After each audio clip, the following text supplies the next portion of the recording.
আসসালামু আলাইকুম। গল্পকন্যা চ্যানেলের পক্ষ থেকে সবাইকে স্বাগতম। আজকে পড়ে শোনাব হুমায়ুন আহমেদের লেখা একটি ছোট গল্প, পিঁপড়া। শুরু করছি। পিঁপড়া। আপনার অসুখটা কি বলুন? রোগী কিছু বলল না। পাশে বসে থাকা সঙ্গীর দিকে তাকালো। Doctor Nurul Afsar, MRCP DPS অত্যন্ত বিরক্ত হলেন। তার বিরক্তির 3টি কারণ আছে। প্রথম কারণ হচ্ছে 8টা বেজে গেছে, রুগী দেখা বন্ধ করে বাসায় যেতে হবে। আজ তার শ্যালিকার জন্মদিন। দ্বিতীয় কারণ হচ্ছে গ্রাম থেকে আসা রুগী তিনি পছন্দ করেন না। এরা হয় বেশি কথা বলে, নয় একেবারেই কথা বলে না। ভিজিটের সময় হলে দরদাম করার চেষ্টা করে। হাত কচলে মুখে তেলতেলে ভাব ফুটিয়ে বলে, কিছু কম করা যায় না ডাক্তার সাহেব, গরিব মানুষ। আজকের এই রুগীকে অপছন্দ করার তৃতীয় কারণটি তেমন গুরুত্বপূর্ণ নয়, তবু নুরুল আফসার সাহেবের কাছে এই কারণটি প্রধান বলে মনে হচ্ছে। লোকটির চেহারা নির্বোধের মতো। এই ধরনের লোক নিজের অসুখটাও ঠিকঠাক বলতে পারে না, অন্য একজনের সাহায্য লাগে। বলুন, তাড়াতাড়ি বলুন, আমার অন্য কাজ আছে। লোকটি কিছু বলল না। গলা খাকারি দিয়ে সঙ্গীর দিকে তাকালো। ভাবখানা এরকম যে অসুখের কথাবার্তা সঙ্গীটিই বলবে। সেও কিছু বলছে না। ডাক্তার নুরুল আফসার হাতঘড়ির দিকে এক ঝলক তাকিয়ে বললেন, গরু ছাগল তার কি অসুখ বলতে পারে না, তাদের অসুখ অনুমানে ধরতে হয়। আপনি তো আর গরু ছাগল না। চুপ করে আছেন কেন? নাম কি আপনার? রুগী কিছু বলল না। তার সঙ্গী বলল, ওনার নাম মকবুল, মোহাম্মদ মকবুল হোসেন ভুইয়া। নামটাও অন্য আরেকজনকে বলে দিতে হচ্ছে। আপনি কি কথা বলতে পারেন না পারেন না? পারি। কি নাম আপনার? মোহাম্মদ মকবুল হোসেন ভুইয়া। বয়স কত? 52। আপনার সমস্যাটা কি? রুগী মাথা নিচু করে ফেলল। নুরুল আফসার সাহেবের ধারণা হলো অস্বস্তিকর কোনো অসুখ, যার বিবরণ সরাসরি দেয়া মুশকিল। আর তো সময় দিতে পারবো না, আমাকে এক জায়গায় যেতে হবে। যদি কিছু বলার থাকে এক্ষুনি বলবেন, বলার না থাকলে চলে যান। রুগী আবার গলা খাকারি দিল। তার সঙ্গী বলল, উনার অসুখ কিছু নাই। অসুখ কিছু নেই তা এসেছেন কেন? উনারে পিঁপড়ায় কামড়ায়। কি বললেন? পিঁপড়ায় কামড়ায়, পিপিলিকা। ডাক্তারি করতে গেলে অধৈর্য হওয়া চলে না, রুগীদের সঙ্গে রাগারাগিও করা চলে না, এতে পসার কমে যায়। রোগের বিবরণ শুনে বিস্মিত হওয়াও পুরোপুরি নিষিদ্ধ। রোগের ধরন ধারণ যতই অদ্ভুত হোক, ভান করতে হয় যে এ জাতীয় রোগের কথা তিনি শুনেছেন এবং চিকিৎসা করে আরাম করেছেন। নুরুল আফসার সাহেব ডাক্তারির এইসব সহজ নিয়মকানুন নিষ্ঠার সঙ্গে মানেন। আজ মানতে পারলেন না। ধমকের স্বরে বললেন, পিঁপড়ায় কামড়ায় মানে? রুগী পকেটে হাত দিয়ে এক টুকরা কাগজ বের করে বলল, চিঠিটা পড়েন, চিঠির মধ্যে সব লেখা আছে। কার চিঠি? কাশেম সাহেবের। কাশেম সাহেবকে? MBBS ডাক্তার, আমাদের অঞ্চলের, খুব ভালো ডাক্তার। উনি আপনার কাছে আমারে পাঠাইছেন। বলছেন নাম বললে আপনি চিনবেন। উনি আপনার ছাত্র? নুরুল আফসার সাহেব কাশেম নামের কোনো ছাত্রের নাম মনে করতে পারলেন না। কাশেম বহুল প্রচলিত নামের একটি। ক্লাসে প্রতি বছরই 2-1 কাশেম থাকে। এ কোন কাশেম কে জানে। স্যার চিনেছেন? চিনি না বলাটা ঠিক হবে না। পুরানো ছাত্ররা রুগী পাঠায়, এদেরকে খুশি রাখা দরকার। কাজেই আফসার সাহেব শুকনো হাসি হেসে বললেন, হ্যাঁ চিনেছি। কি লিখেছে দেখি? উনি স্যার আপনাকে সালাম দিয়েছেন। আচ্ছা ঠিক আছে, দেখি, চিঠিটা দেখি। চিঠি দেখে ডাক্তার সাহেবের ভ্রু কুঞ্চিত হলো। বাঙালি জাতির সবচেয়ে দোষ হলো এরা কোনো জিনিস সংক্ষেপ করতে পারে না। 2 পাতার এক চিঠি ফেদে বসেছে। তিনি পড়লেন, পরম শ্রদ্ধেয় স্যার, আমার সালাম জানবেন। আমি 73 ব্যাচের ছাত্র। আপনি আমাদের ফার্মাকোলজি পড়াতেন। আপনার বিষয়ে আমি সর্বোচ্চ নাম্বার পেয়েছিলাম। সেই উপলক্ষে আপনি আপনার বাসায় আমাকে চায়ের দাওয়াত করেছিলেন। আশা করি আপনার মনে পড়েছে। যাই হোক, আমি মকবুল সাহেবকে আপনার কাছে পাঠাচ্ছি।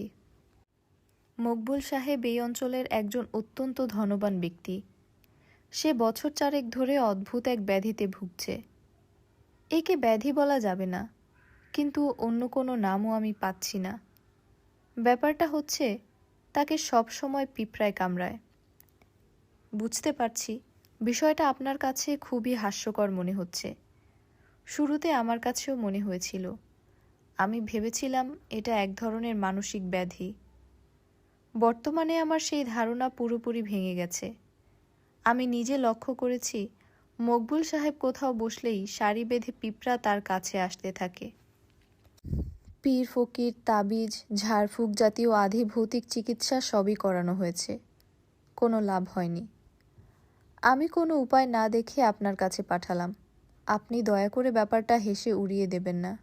বিনীত, আপনার একান্ত অনুগত ছাত্র Abul Kashem, blue star pharmacy, Nandail, Kendua. Doctor সাহেব রুগীর দিকে তাকালেন। রুগী পাথরের মতো মুখ করে বসে আছে। গায়ে ফতুয়া ধরনের জামা, পরনে লুঙ্গি। অত্যন্ত ধনবান ব্যক্তির পোশাক নয়। ডাক্তার সাহেব কি বলবেন বুঝতে পারলেন না। কিছু একটা বলতে হয়, আগ্রহ নিয়ে তাকিয়ে আছে। এই জাতীয় উদ্ভট যন্ত্রণার কোনো মানে হয়? পিঁপড়া কামড়ায় আপনাকে? জি স্যার, কোনো এক জায়গায় বসে থাকলেই পিঁপড়ারা এসে ধরে। নুরুল আফসার সাহেব একবার ভাবলেন বলবেন, আপনি কি রসগোল্লা নাকি যে পিঁপড়ারা ছেঁকে ধরবে? শেষ পর্যন্ত বললেন না। বড় কষ্টে আছি স্যার। যদি ভালো করে দেন সারা জীবন কেনা গোলাম হইয়া থাকব। টাকা পয়সা খরচ কোনো ব্যাপার না স্যার, টাকা যা লাগে লাগুক। আপনার কি অনেক টাকা? জি স্যার। কি পরিমাণ টাকা আছে? রুগী কোনো জবাব দিল না। রুগীর সঙ্গী বলল, মকবুল ভাইয়ের কাছে টাকা পয়সা কোনো ব্যাপার না, 1,00,000-2,00,000 উনার হাতের ময়লা। নুরুল আফসার সাহেব এই প্রথম খানিকটা কৌতূহলী হলেন। 1,00,000 টাকা ফতুয়া গায়ে লুঙ্গি পরা এই লোকটির হাতের ময়লা, এটা বিশ্বাস করতে কষ্ট হয়। তিনি নিজেও ধনবান ব্যক্তি। ফিক্সড ডিপোজিটে তার 11 লাখ টাকার মতো আছে। এই টাকা সঞ্চয় করতে গিয়ে জীবন পানি করে দিতে হয়েছে। ভোর 6টা থেকে রাত 12টা এক মুহূর্তের বিশ্রাম নেই। একমাত্র ছুটির দিন শুক্রবারটাও তিনি কাজে লাগান। সকালের ফ্লাইটে চিটাগং যান, লাস্ট ফ্লাইটে ফিরে আসেন। ওখানকার একটা ক্লিনিকে বসেন। ওই ক্লিনিকের তিনি কনসাল্টিং ফিজিশিয়ান। আর এই লোককে দেখে তো মনে হয় না সে কোনো কাজকর্ম করে। নির্বোধের মতো এই লোক এত টাকা করলো কি করে? নুরুল আফসার সাহেবের মেজাজ খারাপ হয়ে গেল। মকবুল ক্ষীণ স্বরে বলল, রোগটা যদি সারায় দেন। এটা কোনো রোগ না। আমি এমন কোনো রোগের কথা জানি না যে রোগে দুনিয়ার পিঁপড়ারা এসে কামড়ায়। অসুখটা আপনার মনে। আমি সাইকিয়াট্রিস্টের ঠিকানা লিখে দিচ্ছি, তার সঙ্গে কথা বলুন। আপনার যে সমস্যা, এই সমস্যার সমাধান আমার কাছে নেই। নুরুল আফসার সাহেব বাক্যটা পুরোপুরি শেষ করলেন না, কারণ একটা অদ্ভুত দৃশ্যে তার চোখ আটকে গেল। তিনি দেখলেন টেবিলের ওপর রাখা মকবুলের ডান হাতের দিকে এক সারি লাল পিঁপড়া এগুচ্ছে। পিঁপড়ারা সচরাচর এক লাইনে চলে, এরা 3টি লাইন করে এগুচ্ছে। ডাক্তার সাহেবের দৃষ্টি লক্ষ্য করে মকবুলও তাকালো পিঁপড়ার সারির দিকে। সে কিছু বলল না, বা হাতও সরিয়ে নিল না। নুরুল আফসার সাহেব বললেন, এই পিঁপড়াগুলো কি আপনার দিকে আসছে? জি স্যার। বলেন কি? পায়েও পিঁপড়ারা ধরেছে। এক জায়গায় বেশিক্ষণ বসতে পারি না স্যার। নুরুল আফসার সাহেব কাছে এগিয়ে এলেন, উবু হয়ে বসলেন। সত্যি সত্যি দুসারি পিঁপড়ারা লোকটির পাড় দিকে এগুচ্ছে। মকবুল সাহেব? জি স্যার। আমার একটা জরুরি কাজ আছে, চলে যেতে হচ্ছে। আপনি কি কাল একবার আসবেন? অবশ্যই আসব। যার কাছে যাইতে বলেন যাব। বড় কষ্টে আছি স্যার। রাত্রে ঘুমাইতে পারি না। নাকের ভেতর দিয়ে পিঁপড়া ঢুকে যায়। আপনি কাল আসুন, কাল কথা বলবো। জি আচ্ছা। মকবুল উঠে দাঁড়ালো। পর মুহূর্তেই যে ঘটনাটা ঘটল তার জন্যে নুরুল আফসার সাহেব মানসিকভাবে প্রস্তুত ছিলেন না। তার কাছে মনে হলো মকবুল কিছুক্ষণের জন্যে হলেও বদ্ধ উন্মাদ হয়ে গেছে। চিন্তা ও বিচারশক্তি পুরোপুরি লোপ পেয়েছে। তিনি দেখলেন মকবুল হিংস্র ভঙ্গিতে লাফিয়ে লাফিয়ে পা ঘষে ঘষে পিঁপড়া মারার চেষ্টা করছে। এক পর্যায়ে সে হুমড়ি খেয়ে পড়ল টেবিলে। দু হাতে পিষে ফেলল পিঁপড়ার শাড়ি। মকবুলের মুখ ঘামে চটচট করছে, চোখের তারা ঈষৎ লালাভ। মুখে হিস হিস শব্দ করছে এবং নিচু গলায় বলছে, হারামজাদা, হারামজাদা। তার সঙ্গী কিছুই বলছে না, মাথা নিচু করে দেয়াশলাইয়ের কাঠি দিয়ে দাঁত খোঁচাচ্ছে। তার ভাবভঙ্গি দেখে মনে হওয়া স্বাভাবিক যে এ জাতীয় ঘটনার সঙ্গে সে পরিচিত। এই ঘটনায় সে অস্বাভাবিক কিছু দেখছে না।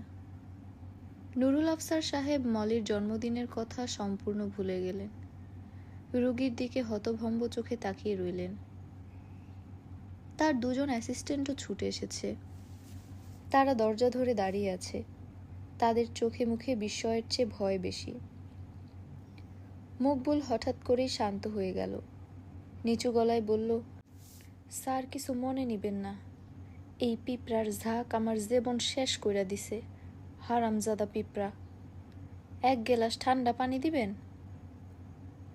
ডাক্তার সাহেবের অ্যাসিস্ট্যান্ট অতি দ্রুত ফ্রিজ থেকে পানির বোতল বের করে নিয়ে এলো। একজন ভয়ঙ্কর পাগলের পাগলামি হঠাৎ থেমে গেছে, এই আনন্দেই সে আনন্দিত। মকবুল পানির গ্লাস হাতে নিয়ে বসে রইল, পানি মুখে দিল না। মাথা নিচু করে বিড়বিড় করে বলল, যেইখানে যায় সেইখানে পিঁপড়া, কি করব কন?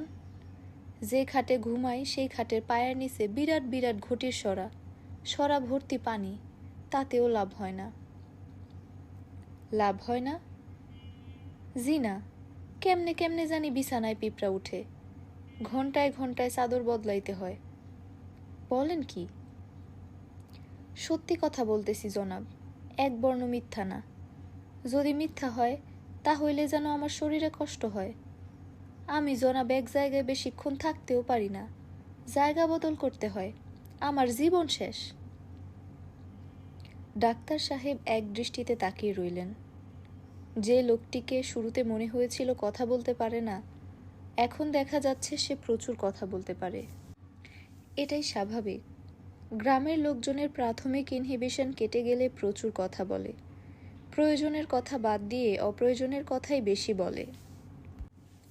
চিকিৎসায় কোনো ত্রুটি করি নাই জনাব। কেরোসিন তেলে কর্পূর দিয়ে সেই জিনিস শরীরে মাখছি, যদি গন্ধে পিঁপড়া না আসে। প্রথম 2-1 দিন লাভ হয়, তারপর হয় না, পিঁপড়া আসে। এমন জিনিস নাই যে শরীরে মাখি নাই, যে যা বলেছে মাখছি। একজন বলল বাদরের গু শরীরে মাখলে আরাম হতো। সেই বাদরের গুও মাখলাম, এর সে জনাব আমার মরণ ভালো।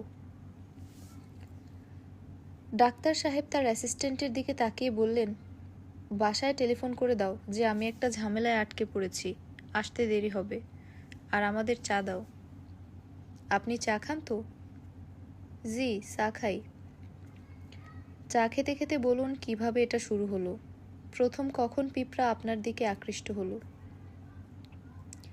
একটু গোপনে বলতে চাই জনাব। গোপনে বলার ব্যাপার আছে কি? জি আছে। বেশ, গোপনেই বলবেন, আগে চা খান। লোকটি চা খেল নিঃশব্দে। চা খাবার সময় একটি কথাও বলল না। তার কথা বলার ইচ্ছা সম্ভবত ঢেউয়ের মতো আসে। ঢেউ যখন আসে তখন প্রচুর বকবক করে, ঢেউ থেমে গেলে চুপচাপ হয়ে যায়। তখন কথা বলে তার সঙ্গী। এখন সঙ্গীই কথা বলছে। ডাক্তার সাহেব, সবচেয়ে বেশি ফল হয়েছে যে চিকিৎসায়, সেইটাই তো বলা হয় নাই। মকবুল ভাই, ওই চিকিৎসার কথা বলেন। তুমি বলো। এই চিকিৎসা মকবুল ভাই নিজেই বাইর করছে, বিষে বিষক্ষয় চিকিৎসা। গুড়ের গন্ধে পিঁপড়া সবচেয়ে বেশি আসে। মকবুল ভাই করলেন কি, সারা শরীরে গুড় মাখলেন। এতে লাভ হয়েছিল, 7 দিন কোনো পিঁপড়া আসে নাই। মকবুল গম্ভীর গলায় বলল, 7 দিন না, 5 দিন। ডাক্তার সাহেব বললেন, 5 দিন পর আবার পিঁপড়া আসা শুরু হলো? জি। পিঁপড়ার হাত থেকে বাঁচার জন্য মনে হয় অনেক কিছু করেছেন। জি, নদীর মাঝখানে নৌকা নিয়ে কয়েকদিন ছিলাম। 3 দিন আরামে ছিলাম। 4 দিনের দিন পিঁপড়া ধরলো। সেখানে পিঁপড়া গেল কিভাবে? জানি না জনাব, অভিশাপ। কিসের অভিশাপ? আপনারে গোপনে বলতে চাই। ডাক্তার সাহেব গোপনে বলার ব্যবস্থা করলেন। পুরো ব্যাপারটায় তিনি এখন উৎসাহ পেতে শুরু করেছেন। শালির জন্মদিনের কথা মাঝে মাঝে মনে হচ্ছে, খানিকটা অস্বস্তি বোধ করছেন। এই পর্যন্তই। কোনো রোগীর ব্যাপারে এ জাতীয় কৌতূহল তিনি এর আগে বোধ করেননি। অবশ্যই এই লোকটিকে রোগী বলতেও বাধছে। কাউকে পিঁপড়া ছেকে ধরে, এটা নিশ্চয়ই কোনো রোগ ব্যাধির পর্যায়ে ফেলা যাবে না। ঘর থেকে সবাইকে সরিয়ে দেওয়া হয়েছে। মকবুলের সঙ্গীও নেই। দরজা ভেজানো। মকবুল নিচু গলায় কথা শুরু করলো। জনাব, আপনারে আমি আগেই বলছি, আমি টাকা পয়সাওয়ালা লোক। আমাদের টাকা পয়সা আইজকালের না। ব্রিটিশ আমলে আমার দাদাজান পাকা দালান দেন। দাদাজানের 2টা হাতি ছিল, একটার নাম ময়না, অন্যটার নাম সুরভি। 2টাই মাদি হাতি। ওই প্রসঙ্গ থাক, আপনার পিঁপড়ার প্রসঙ্গে আসুন। আসতেছি। আমি পিতামাতার একমাত্র সন্তান, বিরাট ভূসম্পত্তির মালিক। টাকা পয়সা ক্ষমতা এইসব জিনিস বেশি থাকলে মানুষের স্বভাব চরিত্র ঠিক থাকে না। আমারও ঠিক ছিল না। আপনারা যারে চরিত্র দোষ বলেন তাই হইল। 15-16 বছর বয়সেই। বিরাট বাড়ি, সুন্দরী মেয়ে ছেলের অভাব ছিল না। দাসীবাদী ছিল। দরিদ্র আত্মীয় স্বজনের মেয়ে বউরা ছিল। আমারে একটা কঠিন কথা বলার বা শাসন করার কেউ ছিল না। আমার মা অবশ্য জীবিত ছিলেন। কেউ কেউ তার কাছে বিচার নিয়ে গেছে, লাভ হয় নাই, উল্টা আমার ধমক খাইছে। আপনি বিয়ে করেননি? জি, বিবাহ করেছি। বিবাহ করব না কেন? 2টি বিবাহ করেছি, সন্তানাদি আছে। স্বভাব নষ্ট হইলে বিয়ে শাদী করলেও ফয়দা হয় না। মেয়ে ছেলে দেখলেই। আপনি আসল জায়গায় আসুন। আজে বাজে কথা বলে বেশি সময় নষ্ট করছেন। জি, আসতেছি। বছর 5 আগে আমার দূর সম্পর্কীয় এক বোনের মেয়ের উপর আমার চোখ পড়ল। 14-15 বছর বয়স। গায়ের রং একটু ময়লা, কিন্তু স্বাস্থ্য ভালো। আমার চরিত্র তো কারো অজানা না। মেয়ের মা মেয়েকে আগলায় রাখে, খুবই বজ্জাত মা। মেয়েকে নিয়ে আমার মার ঘরের মেঝেতে ঘুমায়। এত কিছু কইরাও লাভ হইল না। এক রাতে ঘটনা ঘটে গেল। কি বললেন? ঘটনা ঘটে গেল? জি। আশ্চর্য ব্যাপার। আপনি যেভাবে বলছেন তাতে মনে হচ্ছে খুবই তুচ্ছ একটা ব্যাপার। জিনিসটা তুচ্ছই, কিছুই না। হাসবেন না, হাসির কোনো ব্যাপার না। জি আচ্ছা, তারপর কি হইল? ওই বজ্জাত মা সেই রাইতে মেয়েটারে ইঁদুর মারা বিষ খাওয়াইয়া দিল। নিজে একটা দড়ি নিয়ে বাড়ির পিছনে একটা আম গাছে ফাঁস নিল। আমারে বিপদে ফেলার চেষ্টা, আর কিছু না। মাগি চূড়ান্ত বজ্জাত। আমি চিন্তায় পড়লাম। 2টা মৃত্যু সোজা কথা না। থানা পুলিশ হবে। পুলিশ তো এই জিনিসটাই চায়, এরা বলবে খুন করা হয়েছে। আপনি খুন করেননি? আরে না, খুন করব কি জন্যে? আর যদি খুনের দরকারও হয়, নিজের ঘরে খুন করব? কাউরে খুন করতে হইলে জায়গার অভাব আছে? খুন করতে হয় নদীর উপরে, রক্ত ধুয়ে বয়ে যায়। তারপর লাশ বস্তার ভেতর বইরা চুনমা খায় 4-5টা ইট বস্তার ভেতর দিয়ে বিলে ফালাই দিতে হয়। এই জন্মের নিশ্চিন্ত, কোনো সম্বন্ধীর পুত কিছু জানবো না।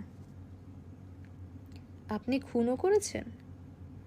জি না, দরকার হয় নাই। যেটা বলতেছিলাম সেইটা শুনেন। ঘরে 2টা লাশ। আমি বললাম, খবরদার লাশের গায়ে কেউ হাত দিবা না, যেই রকম আছে সেই রকম থাক। আমি নিজে গিয়ে থানায় ওসি সাহেবরে আনতেছি। ওসি সাহেব আইয়া যা করবার করব। থানা আমার বাড়ি থেকে 15 মাইল দূর। পানসি নৌকা নিয়ে গেলাম। দারোগা সাহেব আর থানা স্টাফের জন্য 5,000 টাকা নজরানা নিয়ে গেলাম। গিয়ে দেখি বিরাট সমস্যা। দারোগা সাহেব গিয়েছেন বোয়ালখালী ডাকাতি মামলার তদন্তে। ফিরলেন পরের দিন। তারে নিয়ে আমার বাড়িতে আসতে লাগলো 3 দিন। বর্ষাকাল, গরমের দিন। 3 দিনেই লাশ গেছে পুষে, বিকট গন্ধ।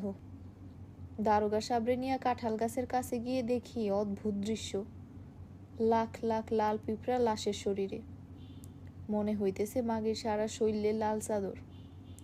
মেয়েটারও একই অবস্থা। মুখ হাত পা কিছুই দেখার উপায় নেই, পিঁপড়ায় সব ঢাকা।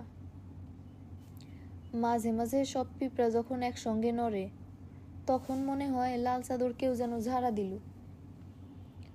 ডাক্তার সাহেব তিক্ত গলায় বললেন, আপনি তো দেখি খুবই বদলোক। জি না, আমার মতো টাকা পয়সা যারা থাকে তারা আরো বদ হয়, আমি বদ না। তারপর কি ঘটনা সেইটাই শুনেন। আমি একটা সিগারেট ধরাইলাম। সিগারেটের আগুন ফেলার সাথে সাথে মেয়েটার শরীরের সব পিঁপড়া নড়ল। মনে হইল যেন একটা বড় ঢেউ উঠল। তারপর সব পিঁপড়া একসঙ্গে মেয়েটারে সাইরা মাটিতে নামলো। মেয়েটার চোখ মুখ সব খাইয়া ফেলেছে। জায়গায় জায়গায় হাড্ডি বের হয়ে গেছে।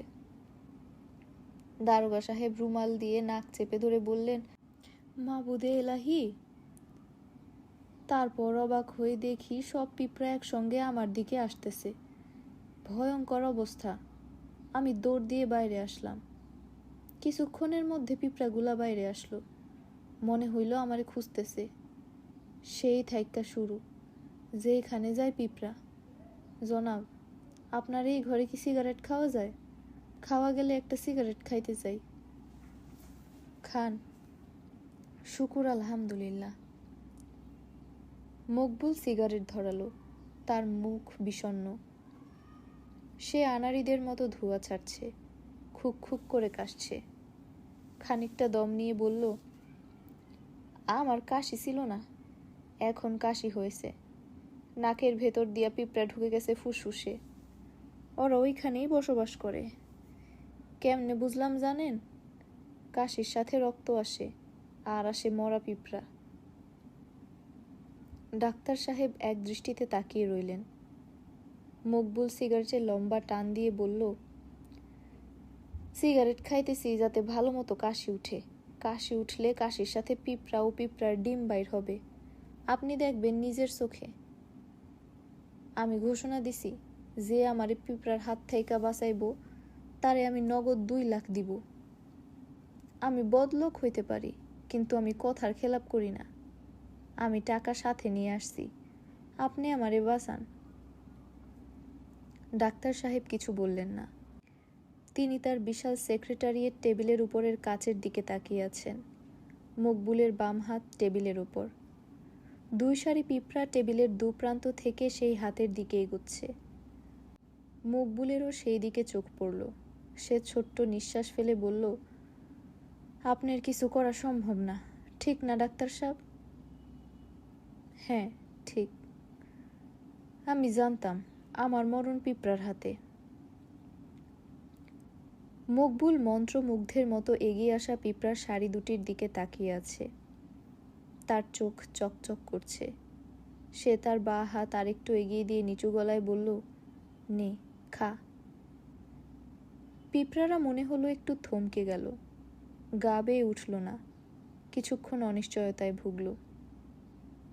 মকবুল বলল, নিজ থাইক্কা খাইতে দিলে এরা কিছুক্ষণ চিন্তা ভাবনা করে, সঙ্গে সঙ্গে শরীরে উঠে না, সলা পরামর্শ করে। এই দেখেন ডাক্তার সাহেব, উঠতেছে না।